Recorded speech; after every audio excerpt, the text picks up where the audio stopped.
তো যারা আপনারা ডাক্তারকে ফলো করছেন, বিশেষ করে এই যে বার্ডেমের যে বই আপনারা দেখেন, ডায়াবেটিস রোগীর জন্যে এই একটা বই দেওয়া হয় না সত্যি? এখানে দেখেন একটা রুগীকে কিভাবে খেতে দেওয়া হয়, তালিকা 1600 ক্যালোরির একটা তালিকা আমরা পড়ে শোনাই। সকাল 7টা 8টা বাজে 3টা রুটি মানে চিনি, রুটি মানে সবাই বলেন কি চিনি, ডাল মানে চিনি, তাহলে তাকে সকালে উঠে চিনি খাওয়ালো। তারপর তো ফার্মের ডিম খাইলো, তারপর তো আপনার সবজি খাইলো, ওই চাষের সবজি, সয়াবিন তেল, এরপর অনেকে আবার দুধ চাও খায়, সেটা বাদ দিই। 11টা বাজে আবার মুড়ি বিস্কিট খই, মানে বিস্কিট নাকি ডায়াবেটিস রোগী খাবে? দেখেন বইয়ে লেখা আছে বিস্কিট বলে কোনো ডাক্তার কাউকে খাইতে সাজেস্ট করে? এটা আমি জীবনে প্রথম এখানে মনে হলো যে এটা একটা প্রসেসড ফুড, এটা কিভাবে ডাক্তার লিখতে পারে। মুড়ি খই মেনে নিলাম, যদিও ইউরিয়া দিয়ে বানানো হয়, যদিও সেই ওই ধরনের চাল, হাইব্রিড কেমিক্যাল ফার্টিলাইজার পেস্টিসাইড, সেটা থেকে ইউরিয়া আবার মিশায়।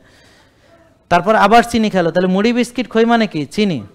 তারপর 2টা 2:30 বাজে আবার ভাত, ওই যে যেই সাদা ভাত খেয়ে বোনের পেট ব্যথা হয়েছে, হ্যাঁ সেই সাদা ভাত, বুঝতে পারছেন, সাদা আটার রুটি বা ডাল, দুপুরে আবার সে খাচ্ছে চিনি, আবার বিকেলে চিনি খাচ্ছে, মানে ফল বা মুড়ি বিস্কিট খই, অনেকে আবার ভাজা পোড়াও খায়। আর রাতে 8টা 9টা বাজে আবার রুটি ডাল চিনি, আবার ঘুমানোর আগে দুধ মানে চিনি। তাহলে 6 বেলা চিনি খেলে অটোফেজি হবে আপনারা বলেন? আর যার রক্তে চিনি বেশি, 6 বেলা চিনি খেলে তার চিনি কমবে? ওর ডায়াবেটিস কোনোদিন ভালো হবে? এইটা হলো রোগ পোষার চিকিৎসা। আপনি এখন বিশ্বাস করেন তো যে এটা রোগ পোষার চিকিৎসা?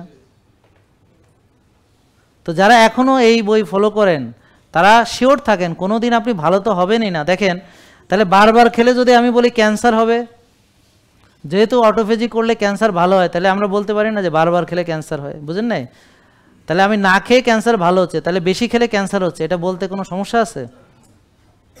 বারবার খেলে ক্যান্সার হচ্ছে, আর ভালো হচ্ছে কি অ্যান্টি ক্যান্সার হচ্ছে না খেয়ে রোজা রেখে, এটা প্রমাণিত। জেকে লাইফস্টাইল, ওষুধ মুক্ত সুস্থ জীবন।